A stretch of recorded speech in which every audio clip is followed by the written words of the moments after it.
Hey there students, it's Mr. V. In this speed drawing tutorial, what I'm going to be doing is just drawing a really quick speed painting of a nose, and here's a demonstration of the eggplant, the orange technique right here. When doing that, don't forget to define the tip of the nose and the underside of the nose using this strange little semicircular drawing. And so now I'm just going in and kind of refining my pre-drawing, roughing in some general shapes, doing the bridge, doing the brow line, and now just throwing in mid-tone all over the place, you know, skin tone where it's going to be at.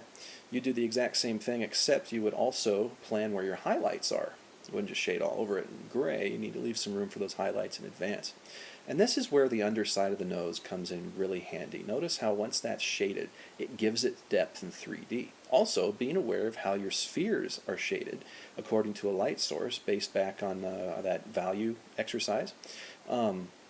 That'll really help you out, knowing how spheres work, because the nose is made up of ovals, spheres, and such. There aren't really any hard edges there, so just kind of knowing how light falls in the sphere is greatly going to help you.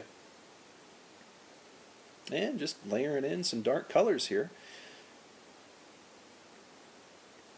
And that's just the secret to value on really awkward looking forms. Just going back to your basics, going back to your basic knowledge that you learned, and adapting it to the business at hand.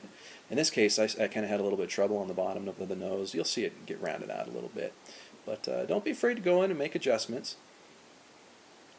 And I left the pre-drawing visible for you guys, just so you can still kind of see how it was put together, how it was built.